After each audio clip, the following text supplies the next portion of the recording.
Good evening. Pardon my disastrous mess. Welcome. My name is Nick Tucker, and this is the Historical Fencing Guild.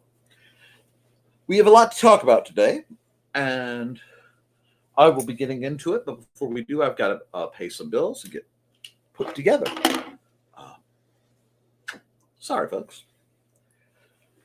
We are made possible with the support of our good friends over at the Independent Creator Directory. That's IndieCD.org. Your one-stop shop for the best and the brightest authors, artists, and musicians. And while the site is being renovated right now, you can still use it to find and contact amazing creators to purchase things direct and off the grid, so to speak. It's a wonderful service, and I'm proud to be a member. There are also a large number of truly impressive streamers involved. Now, we're also made possible by sales of the Simple Sword, the Fighting Axe, and the Simple Spear, all part of my ongoing series of Western martial arts manuals designed to help you go from having never handled the sword to teaching the art to others, as well as all my other books and hopefully anything I make at LibraryCon. LibraryCon will be held tomorrow at the Benton County Public Library from 10 till 2. I will be there with several other authors and creatives. We'll be talking about games, books, possibly swordplay. It depends who comes in and who asks what. So I'm very excited about that as a situation. Now, in other news, these folks here, Off in the Woods, Frog G, Ronald, Riehn, Bladed Thesis, Brian K. Morris, Cindy Koepp, Steve Agosto, Don Dulas, Angelina, Vaquera-Linke, Joe and Trilaina Bachman, and the incomparable Richard Asplund, and and Kat Rothermel. These wonderful people are Patreon members, and they support this, they support the Historical Fencing Guild, and they support my efforts over on Nevermind the Furthermore to promote other small businesses and things. I do a lot of basically self-fueled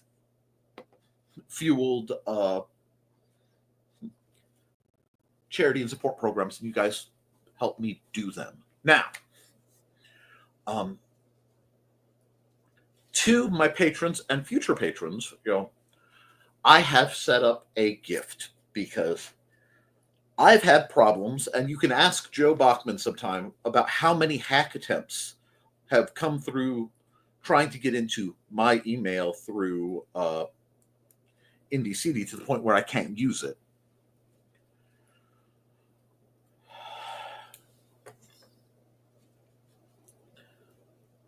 I have not been able to get properly into and post on my Patreon for some time. I've been fighting it.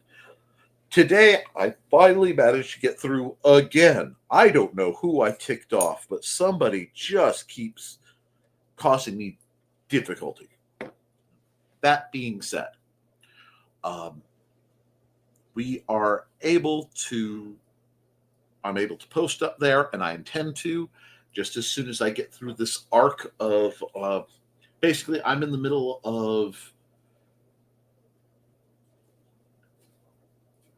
3 conventions in about a month and a half.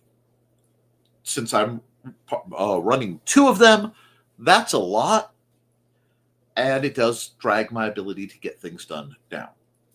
That's my quasi day job.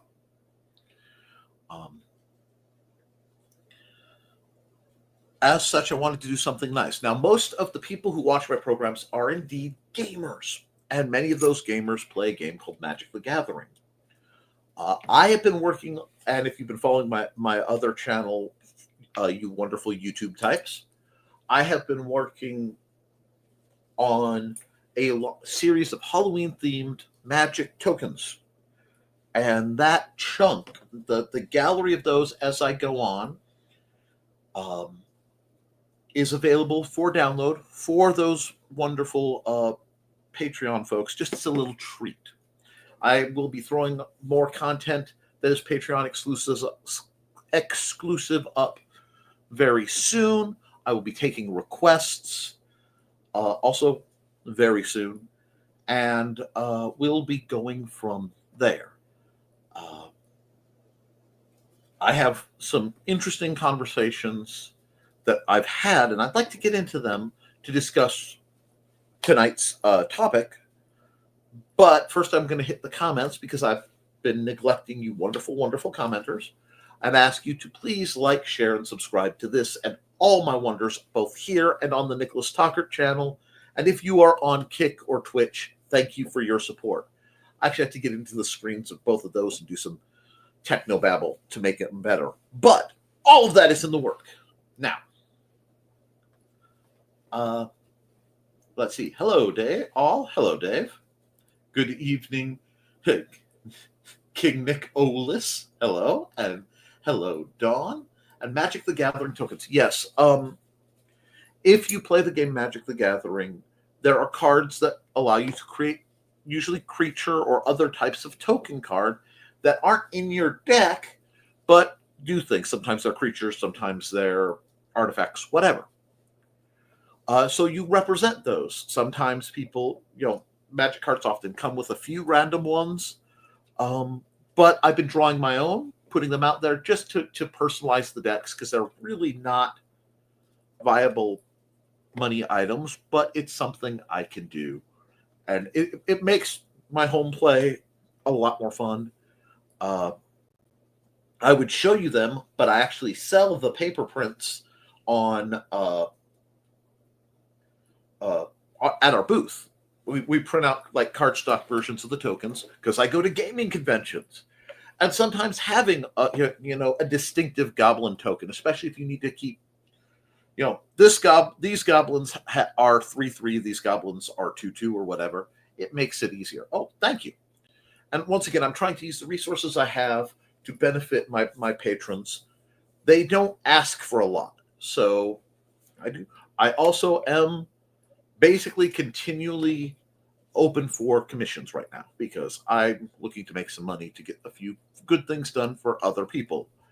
And as they say, Christmas is coming. Now,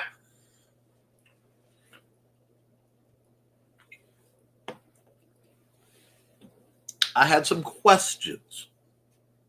And these are questions that I want to answer, but I have to answer very delicately. I have to be very careful. So I will remind you, I am hydrating. I'm just caffeinating to keep going because we literally just a moment or two came back from doing the first phase of setup for the convention tomorrow. So there we go. Oh, hey, Botrix. I will always say hi to Botrix and any of the more friendly seeming bots that pop up, at least, because why not? Now,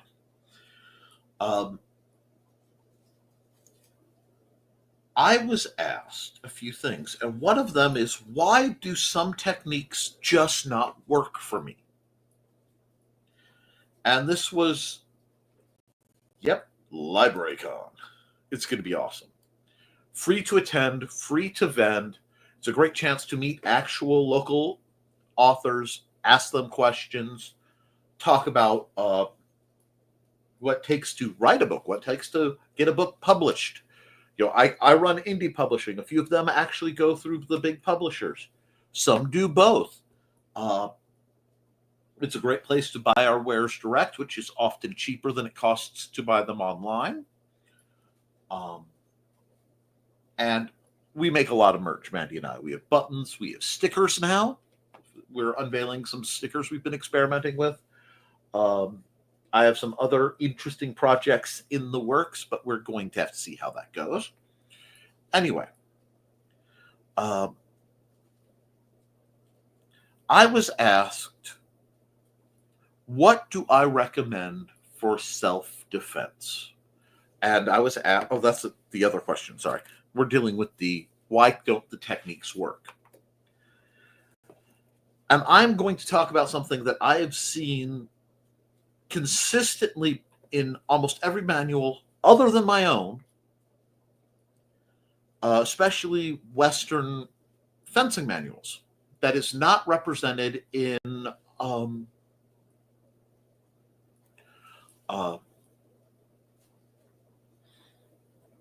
in any of the ones I've seen.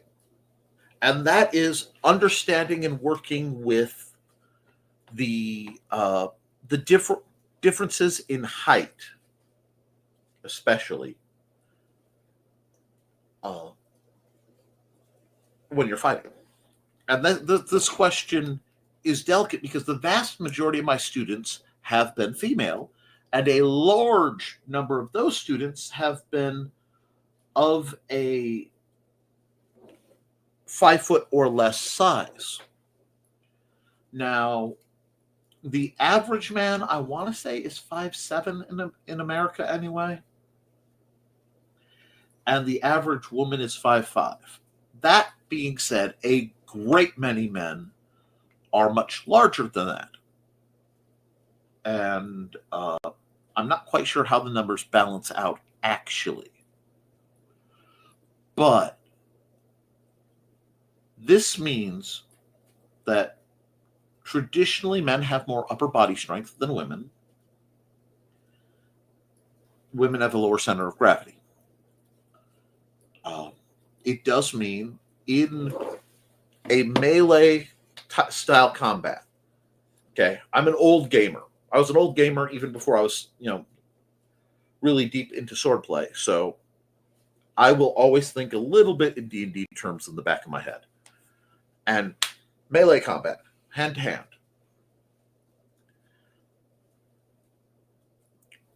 If you are working at a disadvantage, some skills will really work well with you.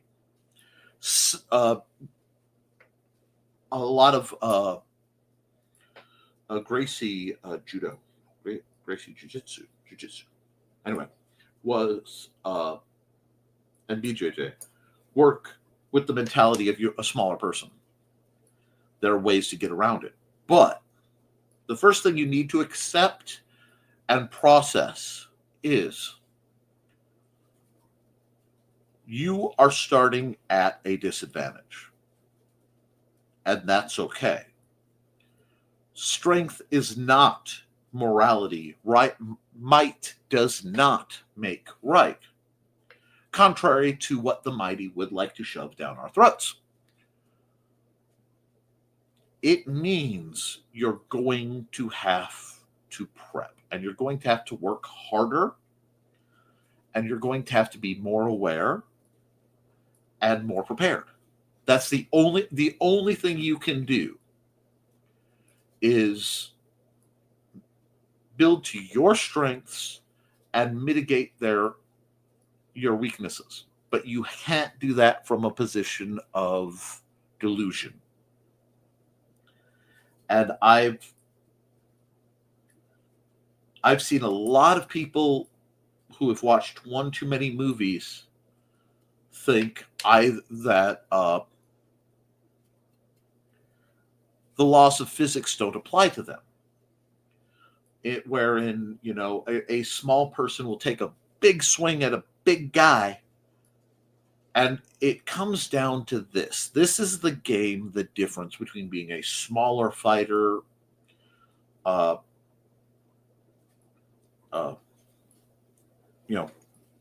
combatant, opponent, whatever you want to call it. When big guys fight, when big guys spar, they have a broad range of response. Okay? Because they can absorb impact. And big guys tend to think in terms of, especially ones who've done a lot of barehanded fighting, in terms of, I can absorb impact. That's not necessarily true with weaponry, or it's certainly mitigated, but a smaller person knows they can't. You understand what I'm saying? So, very rarely will a big guy I find, fully engage with a small person with everything they have at the get-go.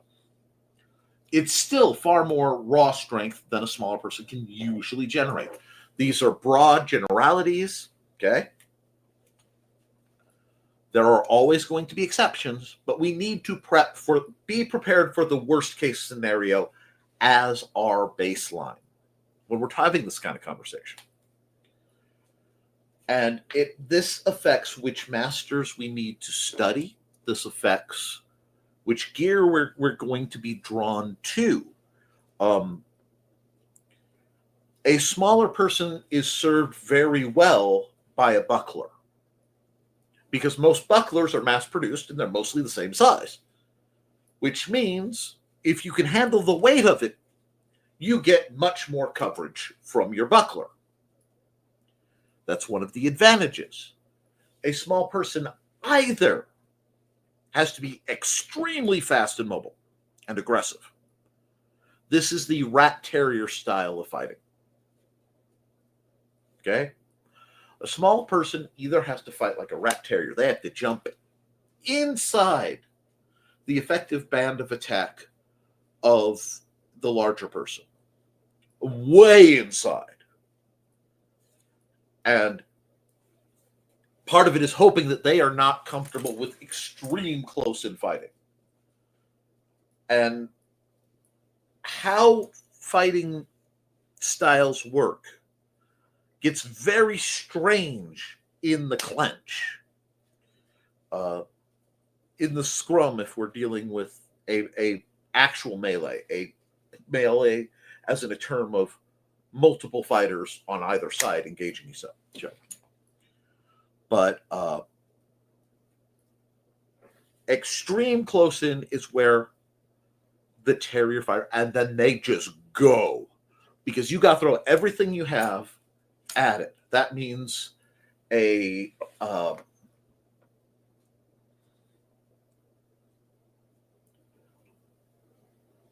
attack of sudden and aggressive escalation of violence. And even when we are sparring, even when we are playing nice, we need to understand that.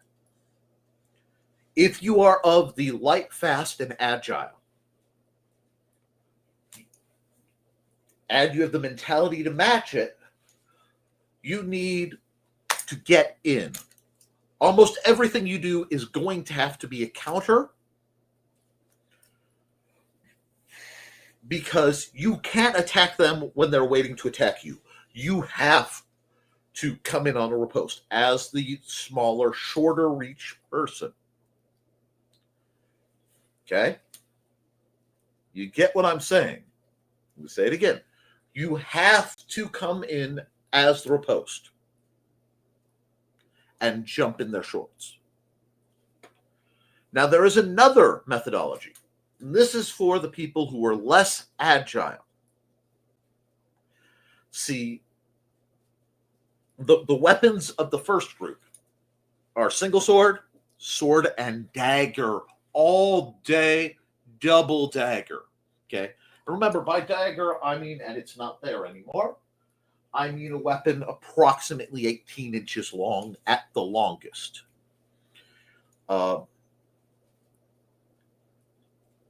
not quite sure where for me, the knife dagger break lengthwise is, but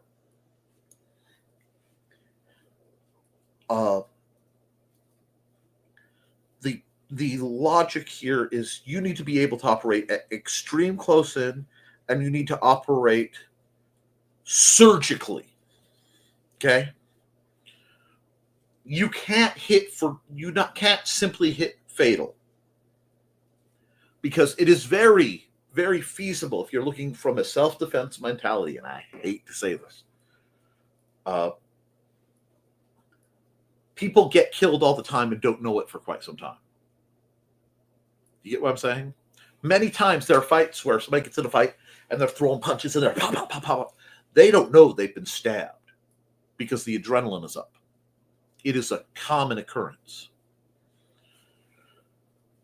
So if you are going to be that kind of fighter in a sport game situation, so this is SCA fencing, this is HEMA, stuff like that, I still encourage you to work on your targeting as well. Okay?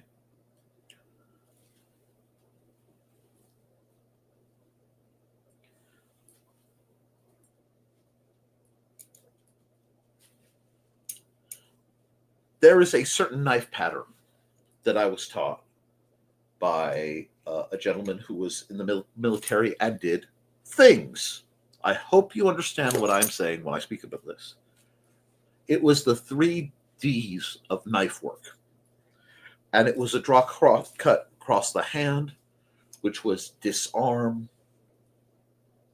draw cut across the forearm, disable, and draw cut across the neck, destroy. And this was performed very, very fluidly, very aggressively. So they give you an arm, foot, boom, and it's over. It is not something I'm usually fast enough to pull off anymore, but it's something that's in my mind. Study anatomy. And I say that so that you understand what you can do. And there is a lot of overlap. Because if I'm going to train you, I want you to understand a bit of the reality of what you're dealing with. I want you to take it seriously. Because this is a skill set that can save your life, it can take other lives, it can ruin lives, or it can be the game that keeps you alive. We have to always weigh all these options. And we are at a very serious time in history. So we have to be very serious when we are discussing these types of things, because this is going to feed into the next question, because I got it again, and it's going to feel repetitive, but people ask me the same questions. And when they ask me the same question, as long as people are asking me the same question, I'm going to answer it.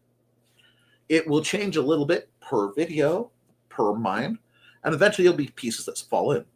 But the other way of fighting as a much shorter person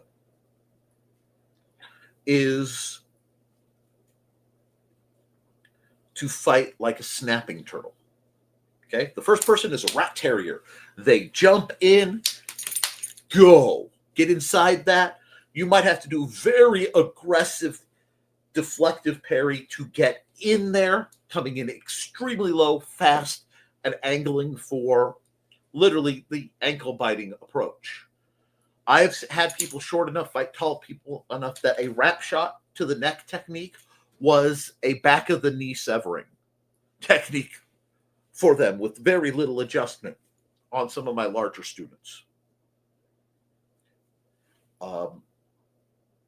Understanding that is what's going to keep you clear. The snapping turtle approach is your defense is solid. Now, this can be coupled with a very nimble, where I'm staying out of the way because I'm light and mobile. And somebody who's nimble has the option to choose both routes. But if you are immobile, you have a physical disability that means I can't run, maybe I can't lunge, I am rooted, then you're going to train with either a buckler or a strap shield. Your defense, your primary weapon will be heavily guarded. So we're talking basket hilt, cup hilt, saber hilt, something with a lot of hand protection, because you are going to be in a defensive position. That means the blows are going to try to come to get you. And while physical blows you might not be able to weather, you have to work on your defense as a less mobile fighter. And more importantly, or of equal, is your timing. Because just like the other approach, you have to very simply take the gift that is given. My first my first sword master was mobile, but he had very limited arm motions, especially. And a lot of his fighting was either one tempo movements generated from the waist. So waist is not here, waist is down here. Where I'm blocking and stabbing. Okay, so guard comes up, bam. You'll notice that is not a lot of range or quick taps. And the thing was, I watched this and I remembered an old boxer I knew. I got to sit in on one of these demonstrations years ago. And he was talking about, I'm an old boxer. These new guys all do kickboxing. This was when kickboxing was a big thing. This was like right before MMA was really happening. This hair isn't gray by dye, friends. And they were given this older guy. He was a littler guy, built like a soup can.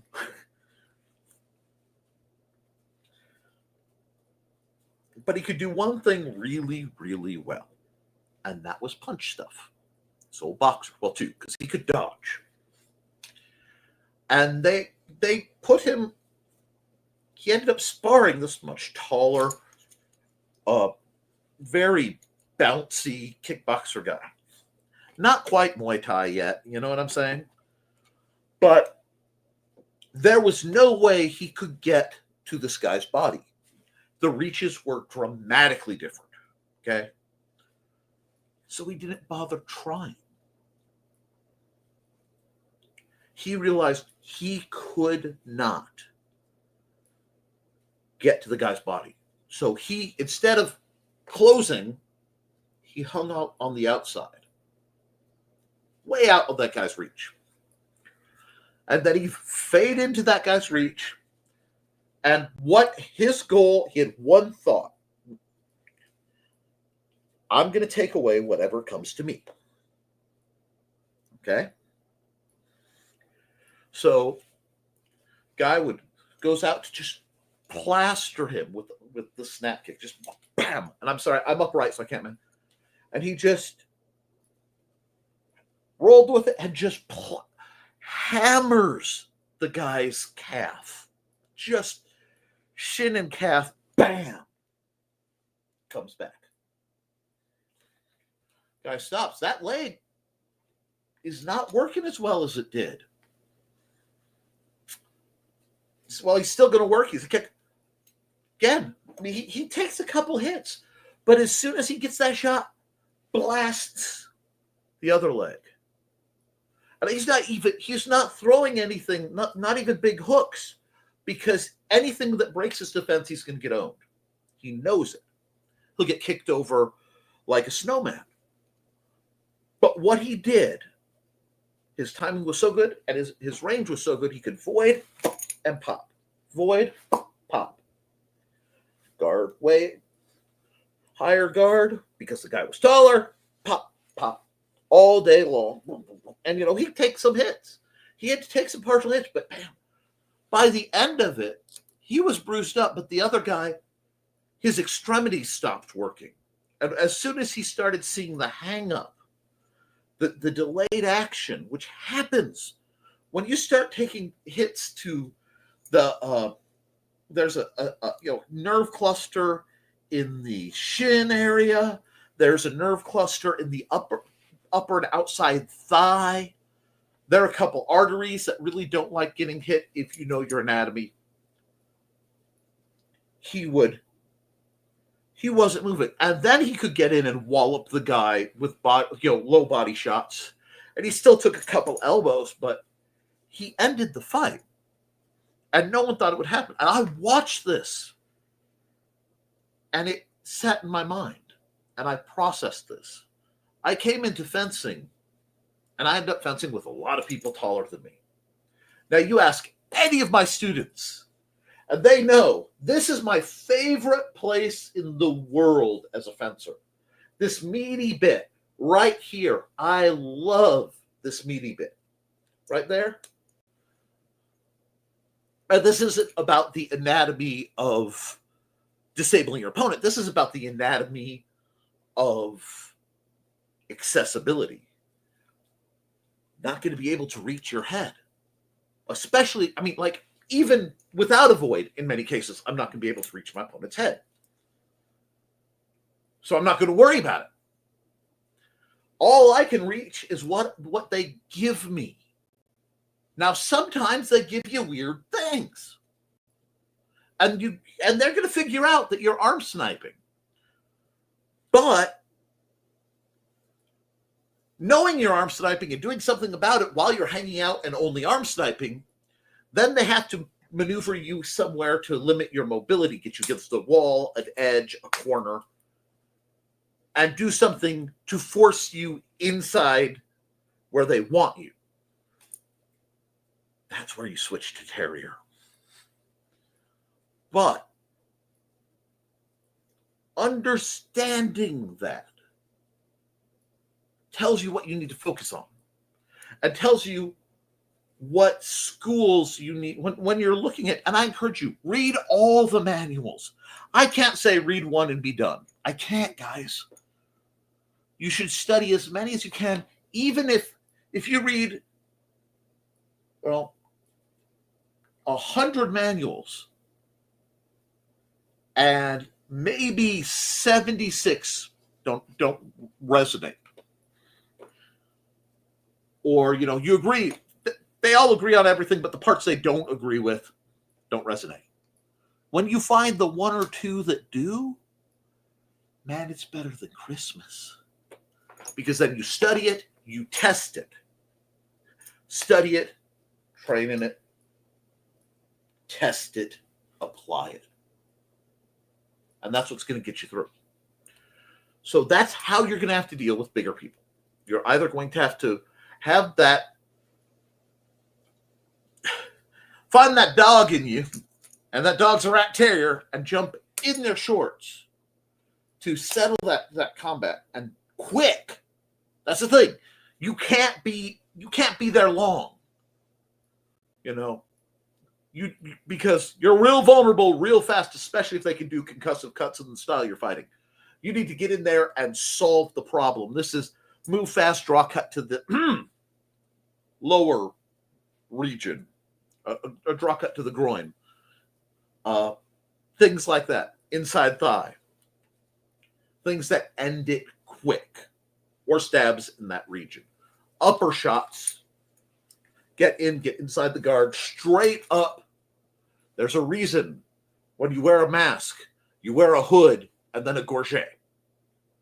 Because a shot here, man, does that hurt if the calibration is off. Pew! Okay? And that's basically doing the trench run on their body.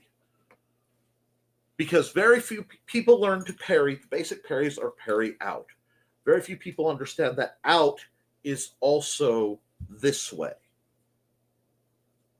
It doesn't get talked about as much in a lot of Western fencing manuals. Now, when you start looking at something like staff fighting, I've been looking at Scottish, like hiking stick staff fighting. Find it delightful. Why? Because I walk with a hiking stick. Which will carry us over to the next question I was asked. Okay, Nick, what should I be carrying self-defense?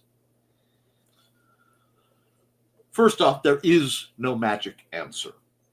The closest magic answer I could give you would be a team of specially trained special forces guys who do the defending for you. Possibly armored vehicles. Nick, that's excessive. Yep.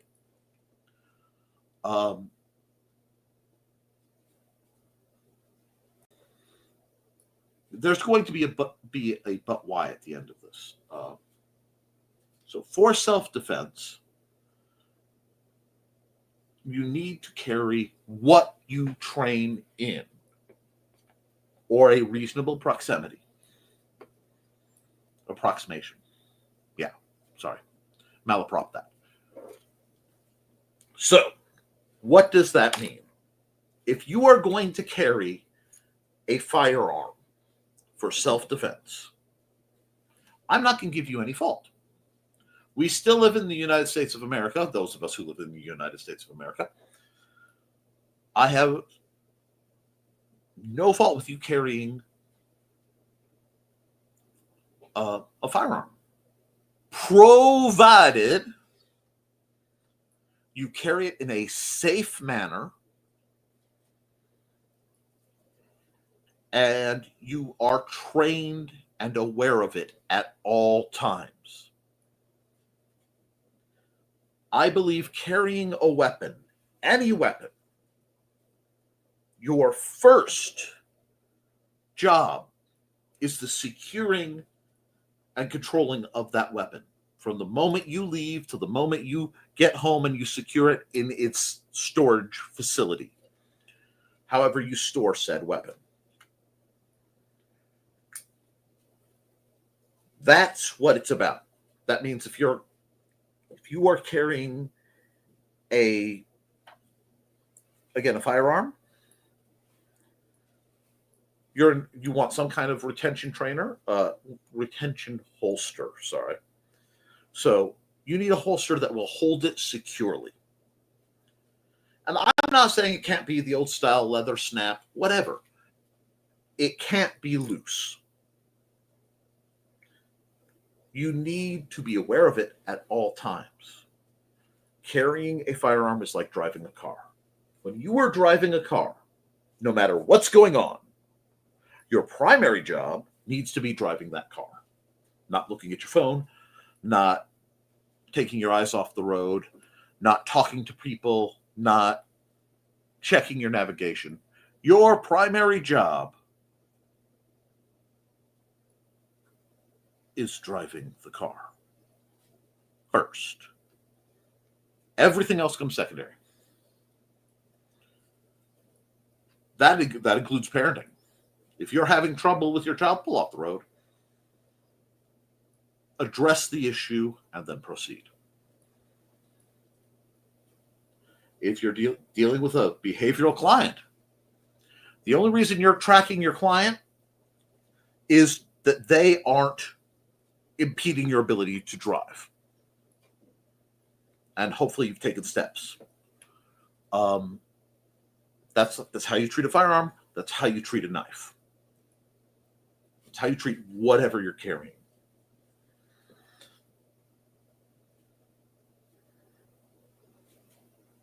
If possible, you need to be ready to prevent that from being taken away from you. I've had some stupid, scary moments in my life. One of the stupidest that I ever had, I was at Walmart. Which Walmart was I at? I want to say it was in Portage, Indiana. Because it wasn't Michigan City. And I don't think it was down here. So I think it was at Portage. I have to ask Mandy. But I'm at Walmart. I'm in the pop aisle by the water. I remember it clearly. Okay. I'm walking across aisles and things are blocked up because they're restocking. I passed this guy that they had been restocking and left a mess. And black pants, black shirt,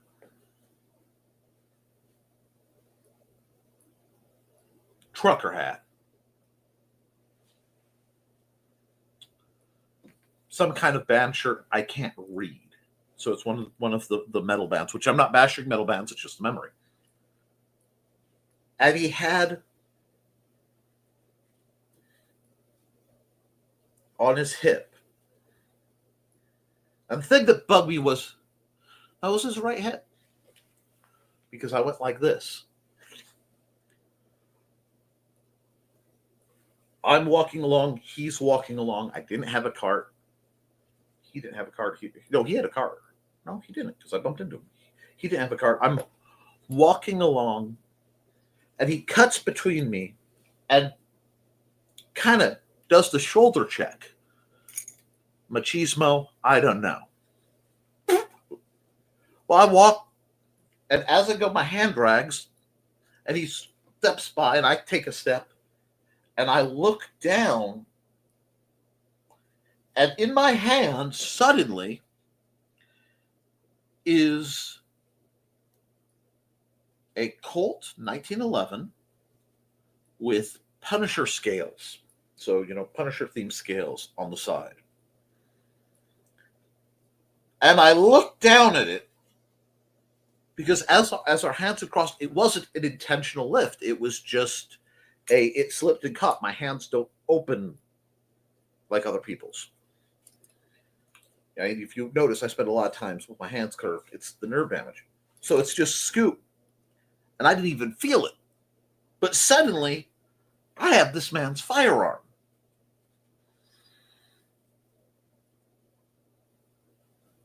And I have to go, how do I get this back? Because he didn't notice yet. And he's walking off, so I stop. Why not? I just carefully, real quick, bend down, put it on the ground, take 2 steps back. I go, hey, mister. He goes, what the fuck you want? You dropped something. And when he spun, his hand went to his holster. I remember I startled him, and he not like he was going to draw on me, and did one of these. Oh, dude, thanks. I'm sorry. Oh, I went and got his gun. I'm thinking to myself, what if it had been a kid? What if it had been a bad guy? I think about some of the places I ended up growing up and what some of those people would have done given that kind of opportunity. So whatever you carry for self-defense, you're going to have to be constantly aware of. Does that feel like a burden? Good, it is. I don't want anyone I care about carrying pepper spray or a firearm or something.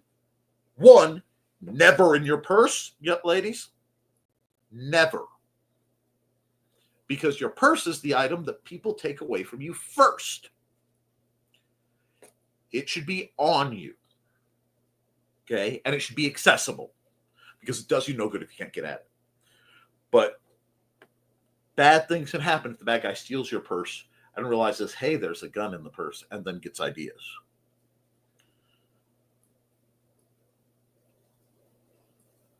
It has to be secured. The other thing is you have to be of a mindset to understand that they could take it away from you.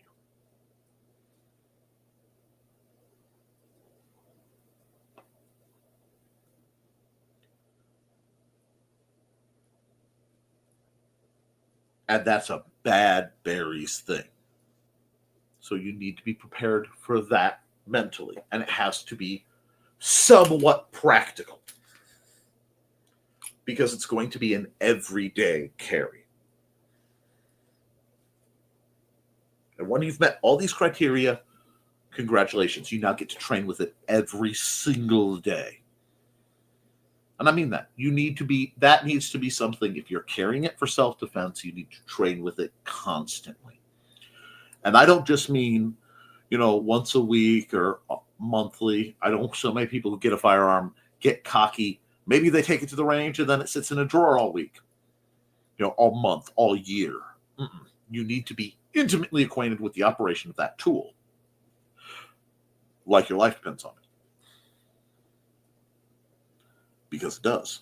And more importantly, so do the lives of those around you. Serious, serious stuff. I know, not a lot of fun, but it's part of what needs to be discussed.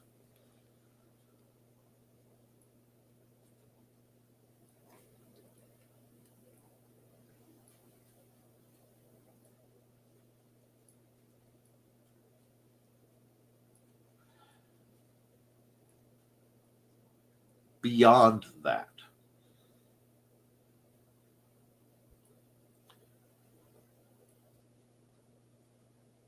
it has to be practical. And you have to understand the ramifications. You need to know your rules of gun safety if you're carrying a gun. Since we are the Historical Fencing Guild, while we do occasionally discuss topics of marksmanship, archery, things like that, we usually stick to more melee-based weapons. And I'm a big proponent of simply, a walking stick. They're still very legal. I walk with a limp. I need a stick, so I need to train with it. So I train daily with my swords and usually with my stick. Daily. Because the techniques I use with my swords are the same techniques I use with my sticks, it doesn't really matter, but at the same time, every day. You need to understand that, be intimately acquainted with it, make it go. And be prepared to deal with what happens if somebody tries to take it away. That's why I like having a fallback. This is a tool. I cannot pinch and tear bags open. The nerves in my hands are damaged enough that many times a situation where you would tear a bag, my fingertips will not function like a normal person's. It's not necessarily a thing about proper strength, although some of it is. I've lost a lot of hand strength. It needs to be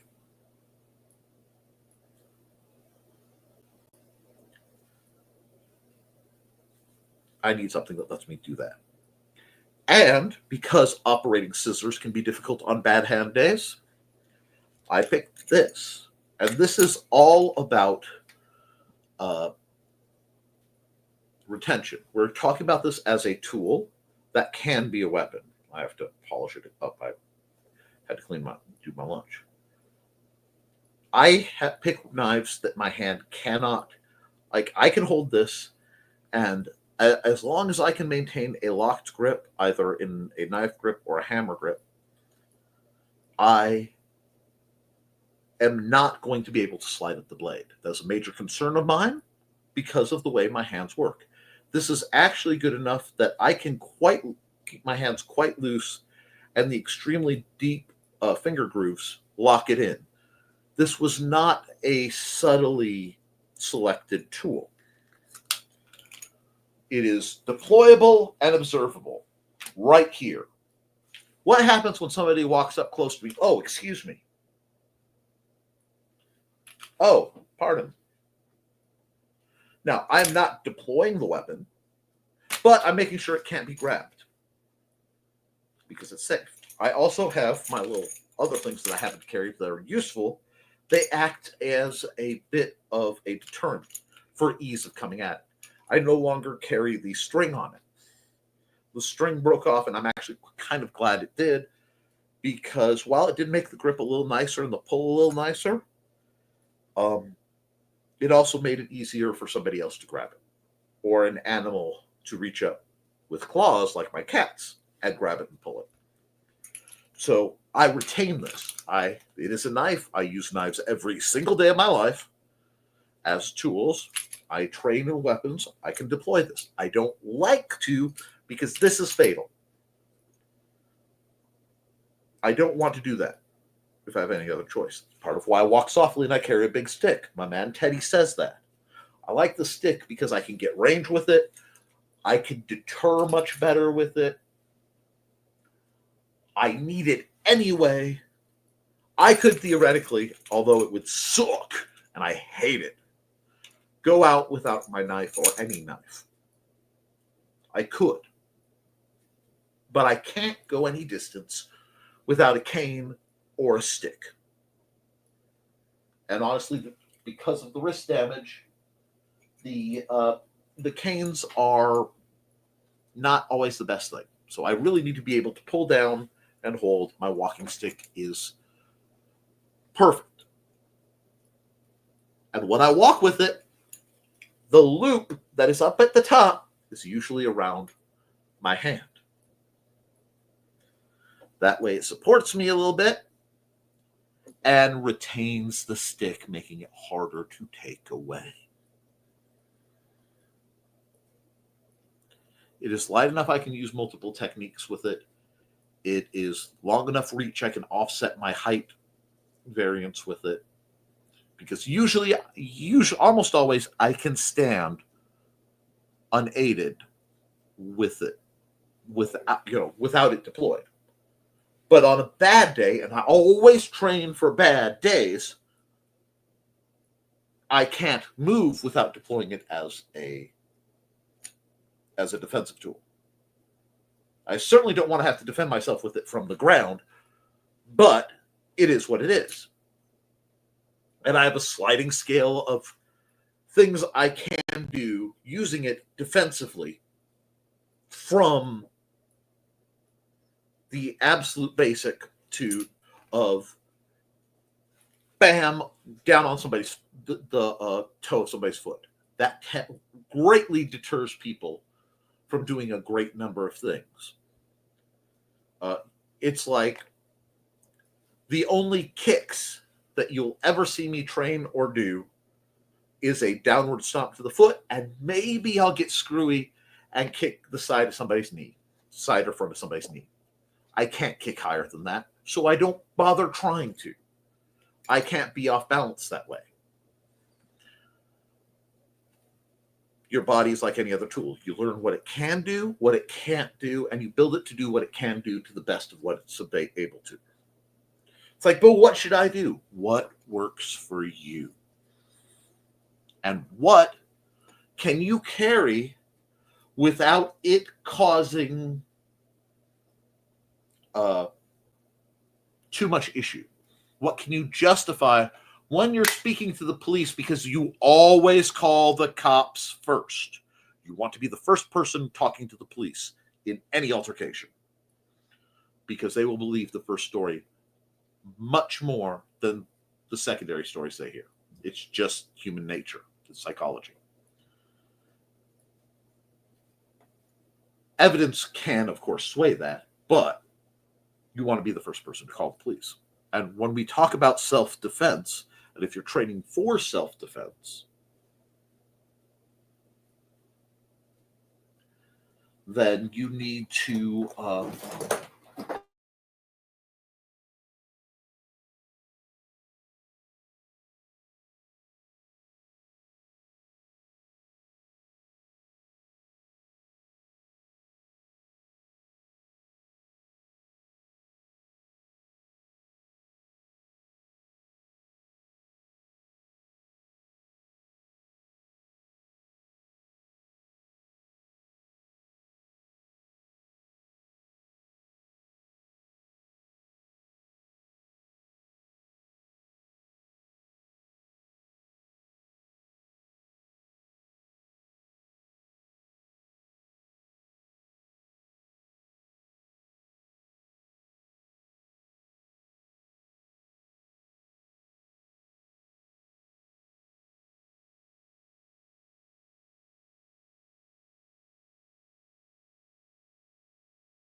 sorry about that.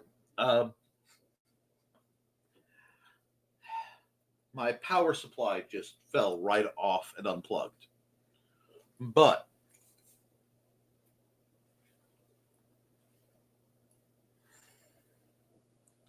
self-defense, practicality, and you have to justify why you're carrying what you are carrying for what you do. I have a justification. I have a reason to carry a stick. I'm gimpy. And yes, that is me taking a negative term that's been thrown at me and embracing it so it doesn't hurt. Jousting into chat. Huzzah! Thank you. But in their case, they did a lot of night walking. They had to walk their dogs. I said, okay, maybe you should consider getting yourself a big old honking mag light. You can put it on a little belt strap, practice quick drawing it, SCA style heavy combat.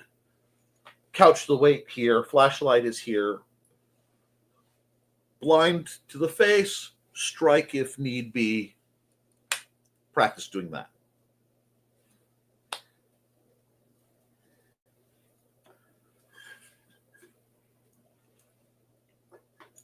I was asked then, you don't recommend firearms. Not unless something's a very specific set of situations is going on. Because the vast majority of time, if I feel like I need a firearm, I should not be going where I would feel I need a firearm.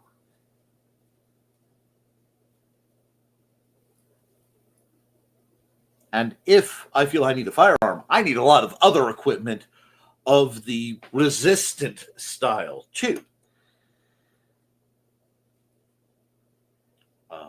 I know of a guy who lives in a European country.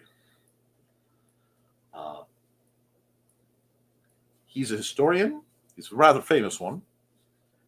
And a famous YouTuber, too. I used to see his videos a lot. I haven't lately, but he wears under his clothing modern, like shark suit style chainmail, because where he goes, he cannot legally be armed. But there are a lot of knifings. So what he does is armor himself. He doesn't have the opportunity to leave where he lives. He doesn't have the desire to leave where he lives. So he mitigates the damage. I will say that second chance body armor is the accessory that goes with every outfit. I simply can't afford second chance body armor.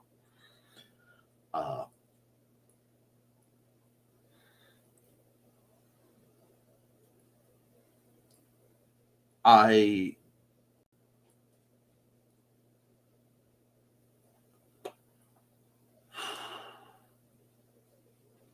know that is scary. But my goal when I talk about these sorts of things is, one, rational.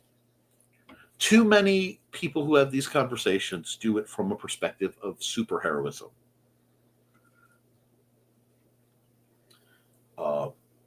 You could be the baddest martial artist on the planet, but somebody, you could still trip over a rock and crack your head open and be done. And that's the sad reality. Is it less likely? Sure. But it's a sad reality. And after any altercation, and I've been in a lot of physical altercations as part of my, I don't want to say misspent, but I will say at times unfortunate youth. And then some of my places of employment. And then at points my personal life, as well as, the different groups I've done. So ranging scale of physical altercations, many are controlled, many uncontrolled.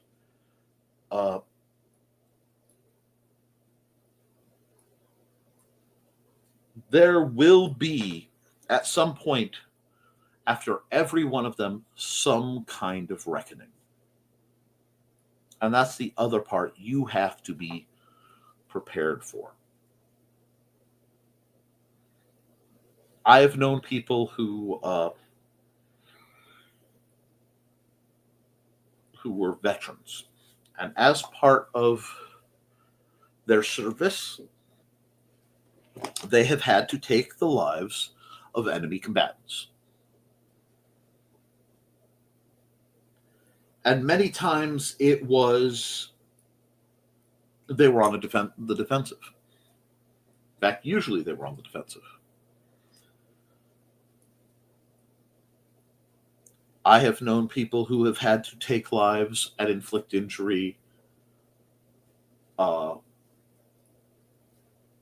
police officers, things like that. In a civilian situation,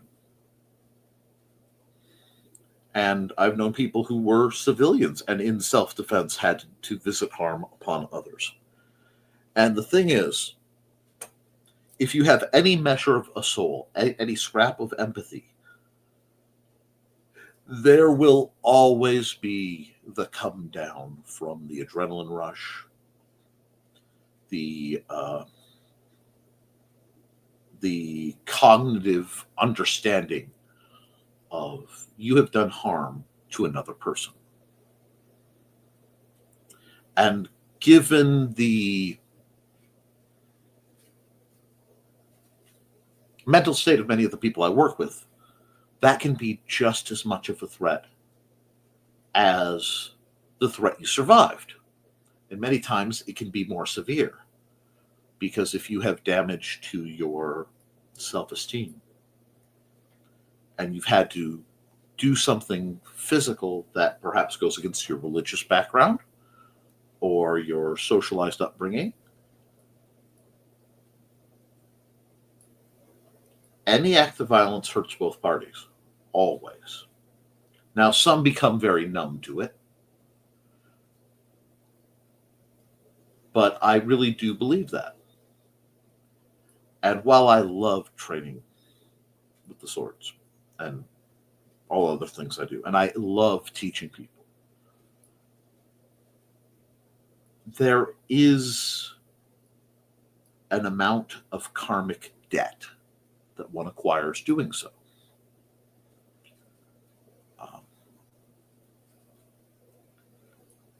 Anybody can go out there and say, this is how you hold a sword, this is how you hold a stick, this is how you hit somebody with it, this is how you do X, Y, Z, go through the motions. Anybody who has learned it can teach it to an extent. And a great many people do, to varying degrees of success, either from the nature of their personal skills, the nature of the system they're using, whatever. But very few will talk about the damage.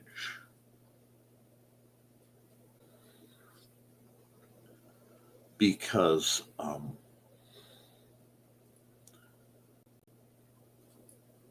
it is possible to help someone and then have that person possibly use the skill set you gave them to inflict harm on another.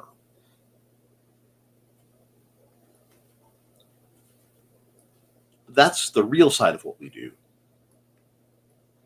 That's the debt that is always risked. And the only way I can offset that feeling of debt and the debt of what if they fail.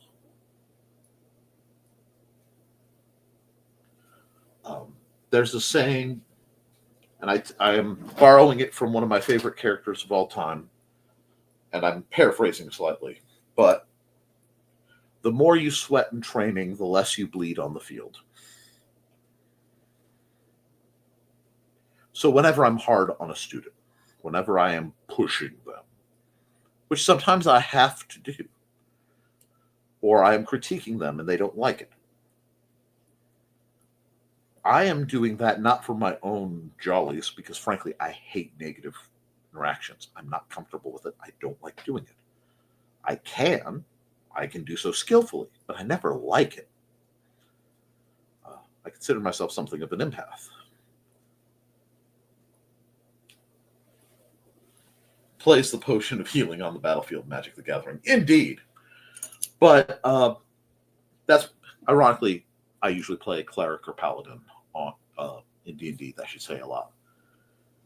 But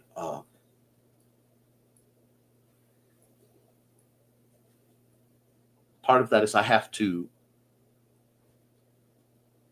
do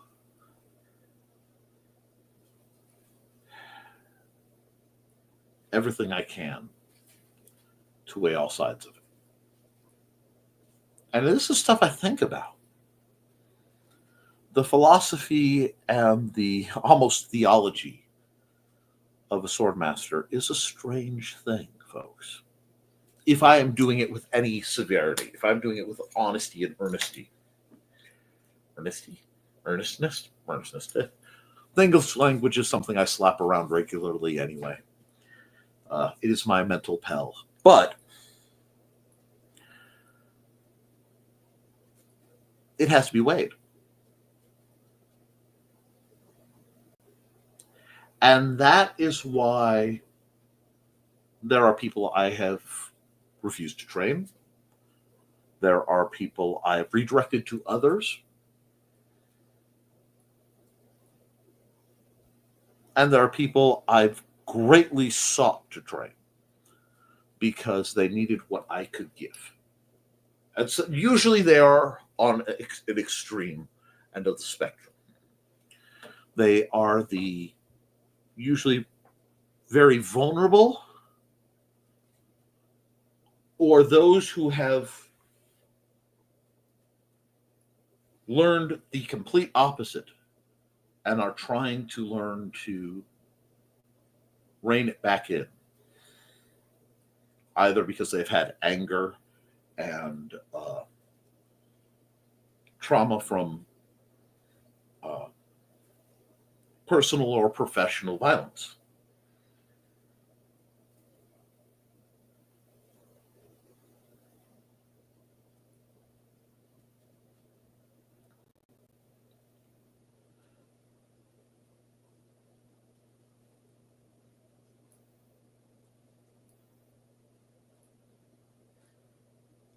I know a lot of martial artists will spend all their time teaching you the way with the terms, the vocabulary. That sounds very impressive. And it's usually accurate. There's a lot of history to it most of the time, or a lot of elegance. And my mind simply doesn't work that way when it comes to violence.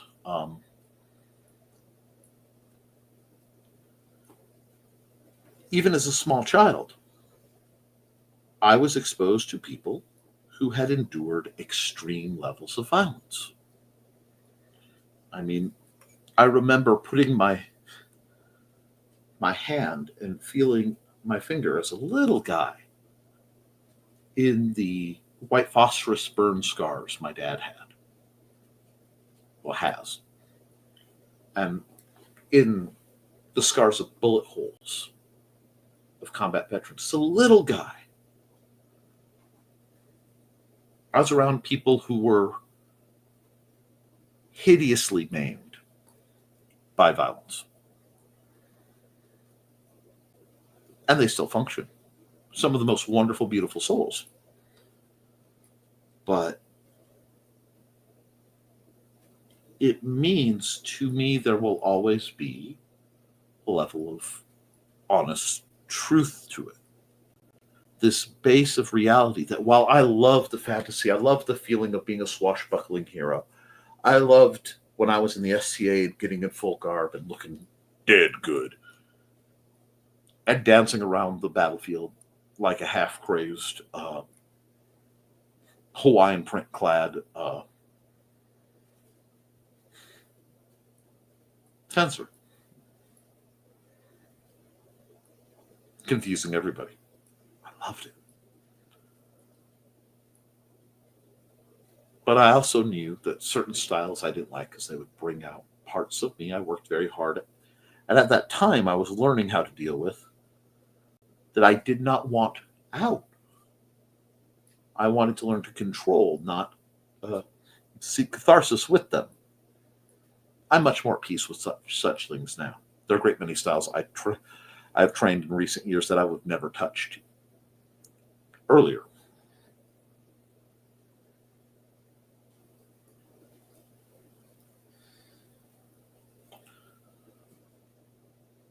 But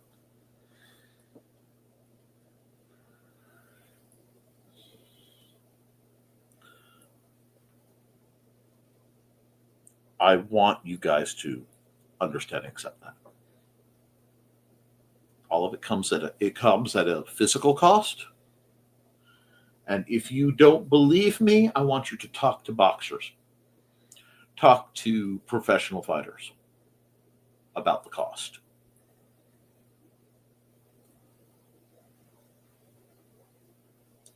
Because some of those guys, you joke about one too many headshots, but people lose vision, people lose reasoning, people lose emotional regulation. Injuries do strange things. And it goes down to, is the juice worth the squeeze?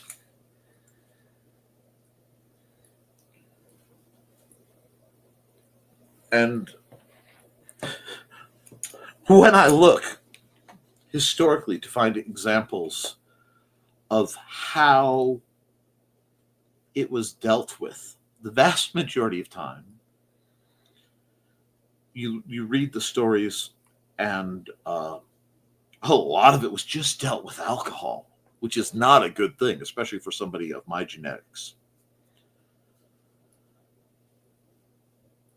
And a lot of times I've seen, both in historical records and I've seen in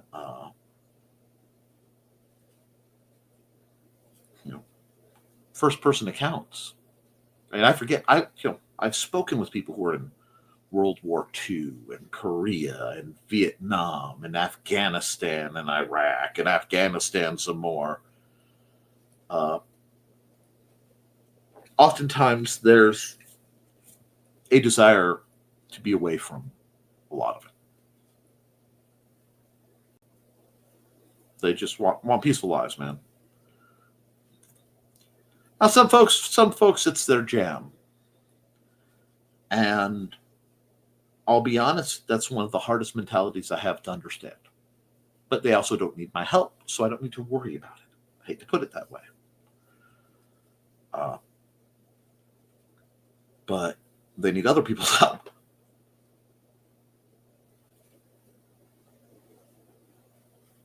When we start asking the right kinds of questions about the applications of violence and understanding it,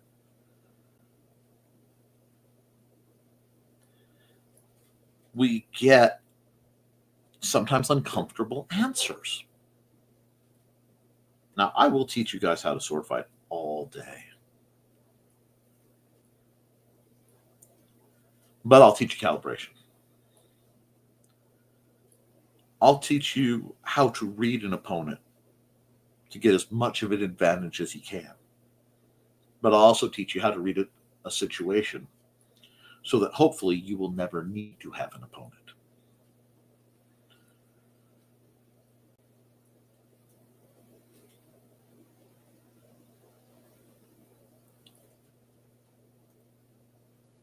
I'll teach you, and we'll discuss gleefully, the refined art of how to use something like a rapier, which is a precision instrument. But I will also tell you the basics of improvised weaponry. And I have tried sincerely to make as much of my system compatible and possibly inclusive of dang near every encounterable defensive object to some measure.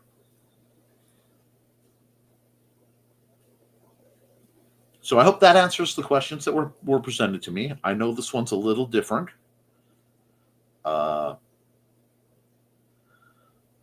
Let's see. Next week, I should be fine for... let me look at this. Next week, I will be fine for having...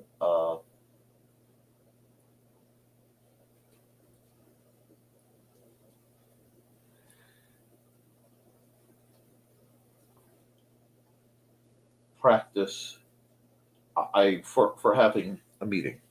We will not be having a guild show the 31st because I will be occupied. Sadly, not necessarily with things I'd like to be occupied by, but I will be occupied. The other ones, so the 17th and 24th should be okay. Okay? And with that, guys, I hope you guys can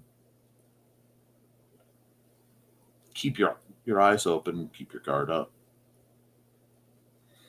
Do your drills.